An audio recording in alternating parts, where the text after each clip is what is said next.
আসসালামু আলাইকুম। হেক্সা থেকে কিভাবে আমরা দশমিকে রূপান্তর করব? এইচএসসি আইসিটি তৃতীয় অধ্যায় সংখ্যা পদ্ধতি আমরা ধারাবাহিক পর্বে স্বাগতম।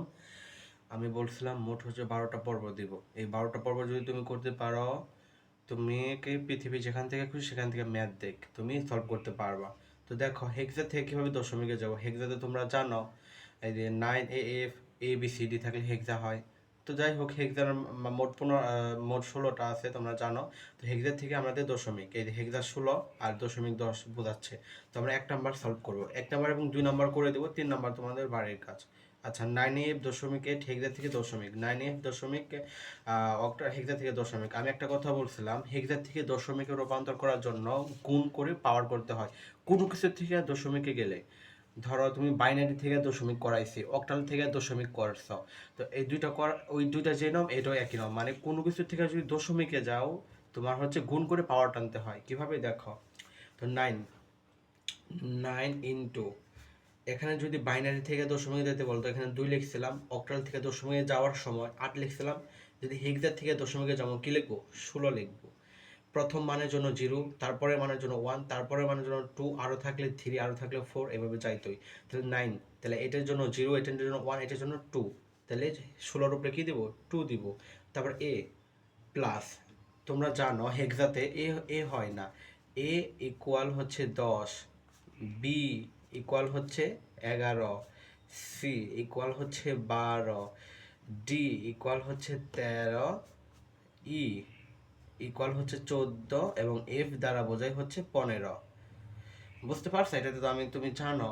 তো যাই হোক এখানে এ দ্বারা 10, এই জন্য আমি 10 দিব। 10 ইন্টু হেক্সা থেকে করতেছি 16, তো এর জন্য 0 এবং 1, এর উপরে 16-র উপরে কি হবে 1, এরপরে প্লাস এফ, এফ সমান কত 15, তাহলে 15 ইন্টু হেক্সা তো হচ্ছে 16, এর পাওয়ার হচ্ছে 0। আচ্ছা, এই দশমিকের জন্য প্লাস, এবং দশমিকের পরে 8 আছে, দেখো 8 ইন্টু 16, এই দশমিক কিন্তু এই দশমিক ভাই বোন, আবার এই দশমিকের পরে যত সংখ্যা থাকবে এই জন্য -1 দিলাম। আরও যদি থাকতো সেই সংখ্যা দিয়ে 16 -2, আরও থাকলে -3, এভাবে চাইতোই। আশা করি বুঝতে পারতে। এবার হিসাব করব, 9 ইন্টু 16-র উপরে স্কোয়ার আছে, মানে 16-রে 2 বার গুণ করলে কত হয়, 16 পাওয়ার 2, 256। তাহলে 256 লেখো, প্লাস আছে প্লাস দাও, 10, 10 ইন্টু 16-র উপরে 1 আছে, তার মানে 16ই হবে। দেখো 16-র পাওয়ার 1, 16কে 16ই হয়, এই জন্য 16 দেবো আমরা।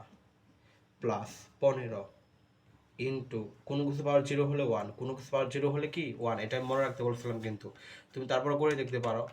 তুমি পাওয়ার 0 এই 1, তুমি যার উপরে পাওয়ার 0 যাও 1 হবে। প্লাস 8 ইন্টু, যদি এভাবে ভাগ চিহ্ন দেওয়া থাকে এভাবে কি নিয়ম কি, উপরে 1 দিতে হবে, যা মনে তা থাক উপরে 1 দিতে হবে। এরপরে এর পাওয়ারের কাজ করতে হবে, 16-র পাওয়ার 1 আছে এই জন্য 16কে 16, যদি 2 থাকতো 16-র পাওয়ার তাহলে কত হতো 256। এই দেখো, তাহলে 16 পাওয়ার 2 256 হতো, পাওয়ার 1 আছে এই জন্য আমার উপরে 1 দিয়ে 16 দিতে হবে। পাওয়ার 2 থাকলে উপরে 1 দিয়ে এখানে 256 দিতে হতো।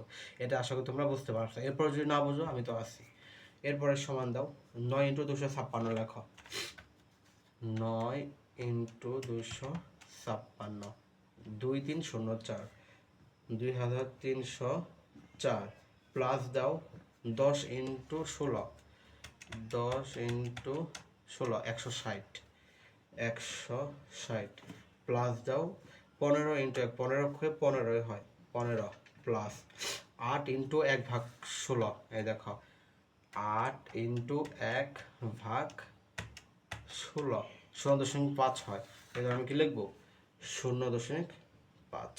সবগুলো যোগ করে দাও, 2304, 2304 প্লাস 160 প্লাস 15 প্লাস 0.5, 2479.5, 2479.5। তুমি চাইলে 0 দিতে পারো এখানে, বুঝতে পারছো? না দিলেও সমস্যা না, দশমিকের পর 0 যে কথা, না থাকা একই কথা। এই দেখুন 10, আমরা দশমিকে রূপান্তর করলাম। তাহলে আমাদের এটাই হচ্ছে কাঙ্ক্ষিত অ্যান্সার। আশা করি তোমরা ভালোভাবে বুঝতে পারছো। এরপরে আমরা 2 নাম্বার দেখো কি বলছে। এটা আরও ইজি, এভাবে যদি থাকে তোমরা আরও ইজি দিয়ে সলভ করতে পারবা। 2 নাম্বার কি বলছে, এফ এফ দেখো 2 নাম্বারে বলছে হচ্ছে এফ এফ হেক্সা থেকে এটাকে দশমিকে যাইতে বলছে, হেক্সা থেকে দশমিকে যাইতে বলছে, আমরা চাই দশমিকে। তো আমরা এফ এর পরিবর্তে কি লিখবো 15, এই যে 15 ইন্টু 16, এই জন্য 0, এটা 1, তাহলে 1 প্লাস এফ এর জন্য কি লিখবো 15 ইন্টু, আমরা হেক্সা থেকে করতেছি এই জন্য প্রথমে 0 0 1 0 1, আর কিছু নাই তো, এই দুইটার হিসাব করো। 15 ইন্টু 16-র উপরে একবার গুণ করলে 16 হয়, প্লাস 15 ইন্টু কোনো কিছু আর 0 মানে কত 1, এটা তোমরা জানো। তাহলে 15 ইন্টু 16 কত হয় দেখো, 15 ইন্টু 16 240, 240 প্লাস 15 অক্ষে 15 হয়, তাহলে কত হয় 255, 240 যোগ 15 255, 255, এটাই হচ্ছে আমাদের কি মান, দশমিকের মান, এটাই হচ্ছে আমাদের অ্যান্সার। তো দেখো কত ইজি ভাবে আমরা বুঝতে পারলাম। তো আজকে এই পর্যন্তই, তোমরা এইভাবে দেখতে দেখতে তোমরা 12টা পর্ব করো, আশা করি সব সমাধান করতে পারবা। আর 3 নাম্বার দিয়ে তোমরা কমেন্ট করো স্যার 3 নাম্বার বা ভাইয়া 3 নাম্বার, এটাই অ্যান্সার হবে।